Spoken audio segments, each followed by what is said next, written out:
गोकुल एक सुंदर, शांत, पवित्र गांव। यमुना के किनारे बसा हुआ यह स्थान प्राकृतिक सौंदर्य और आध्यात्मिक ऊर्जा से परिपूर्ण था। वहीं पर जन्मे थे भगवान श्री कृष्ण, देवकी और वासुदेव के पुत्र, पर पलेबढ़े यशोदा और नंद बाबा के लालन पालन में। गोकुल की गलियों में एक विशेष ऊर्जा थी।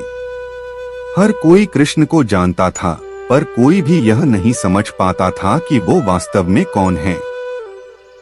कोई उन्हें बालक मानता, कोई चमत्कारी, कोई शरारती, लेकिन हर दिल में बसते थे बाल गोपाल। उनकी एक आदत थी जो पूरे गांव में मशहूर थी, माखन चोरी। हर सुबह यशोदा माँ मटकी में दही रखती, मथती और उसमें से सफेद, मुलायम, स्वादिष्ट माखन निकालती। पूरा घर उस घी और माखन की खुशबू से भर जाता। और कृष्ण, उन्हें जैसे ही उस सुगंध का आभास होता, वो धीरे धीरे माँ की नजरें बचाकर रसोई की ओर सरक जाते। कभी घुटनों के बल रेंगते, कभी दरवाजे की ओट में छिपते। जैसे ही मौका मिलता, पहुंच जाते मटकी के पास। हाथ डालते और मुंह तक लाते, उनकी आंखों में चमक और चेहरे पर मुस्कान आ जाती। माँ यशोदा देखती तो हंस पड़ती, कभी डांटती, कभी गोदी में उठा लेती। पर कृष्ण की माखन चोरी यहीं नहीं रुकती थी। उन्हें केवल अपने घर का माखन नहीं चाहिए था, उन्हें चाहिए था गोपियों के घरों का माखन, जहाँ दूध की सबसे अच्छी मलाई होती, जहाँ मटकी सबसे ऊंचाई पर टंगी होती। वे अपने मित्रों के साथ योजना बनाते, एक पिरामिड बनाते, एक के ऊपर एक चढ़ते और सबसे ऊपर कृष्ण। ऊंचाई पर लटकी मटकी तक पहुंचते और फिर फोड़ देते।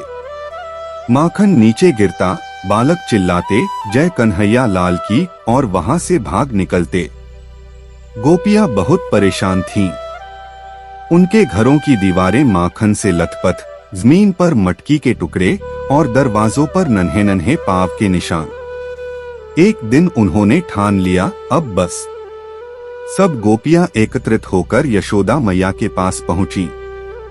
यशोदा, तुम्हारा लल्ला अब हमारी सहन शक्ति के पार जा चुका है। रोज रोज माखन चोरी, रोज रोज मटकी तोड़ना, ये कब तक चलेगा? यशोदा माँ ने मुस्कुराते हुए सबकी बातें सुनी। फिर बुलाया कृष्ण को। कन्हैया, ये क्या सुन रही हूँ मैं? तुम दूसरों के घर माखन चोरी करने जाते हो? कृष्ण सिर झुकाकर खड़े थे। उनकी बड़ी बड़ी आंखों में मासूमियत थी, होठों पर मंद मुस्कान और गालों पर माखन लगा था। माँ की आंखों से क्रोध तो जैसे पल में ही पिघल गया। गोपियां हंस पड़ी, बोली, यशोदा, तुम कैसे डांटो उसे? ऐसे चेहरे को देख कोई नाराज हो ही नहीं सकता। माँ ने गोपियों को दूध और माखन खिलाया और उन्हें मनाया। लेकिन मन ही मन उन्होंने सोच लिया, अगली बार अगर कृष्ण रंगे हाथों पकड़े गए तो जरूर सजा मिलेगी। और वह दिन आ ही गया। कृष्ण माखन चुरा रहे थे और अचानक माँ आ गईं। उन्होंने देखा हाथ में माखन, मुंह पर मटकी का ढक्कन लगा हुआ था। अब तो यशोदा माँ का धैर्य टूट गया। उन्होंने रस्सी मंगवाई और कृष्ण को ओखल से बांधने लगी। पर जैसे ही बांधने चली, एक चमत्कार हुआ, रस्सी हर बार थोड़ी छोटी पड़ जाती। माँ हैरान थीं। एक बार, दो बार, तीन बार, लेकिन हर बार कुछ इंच कम। यह देखकर वह थक गईं, लेकिन हार नहीं मानी। और अंत में जब माँ का प्रेम संपूर्ण समर्पण में बदल गया, तब जाकर रस्सी पूरी हुई। बंध गए भगवान एक माँ के प्रेम में। कृष्ण चुपचाप बंधे रहे, लेकिन यह लीला अभी अधूरी थी। अब बंधने के बाद भी वो रुकने वाले नहीं थे। उन्होंने ओखल को खींचते खींचते बगीचे की ओर जाना शुरू किया। वहां दो विशाल पेड़ थे, जुड़वा यमलार्जुन वृक्ष। कृष्ण उन दो वृक्षों के बीच से ओखल सहित निकले और दोनों पेड़ गिर पड़े।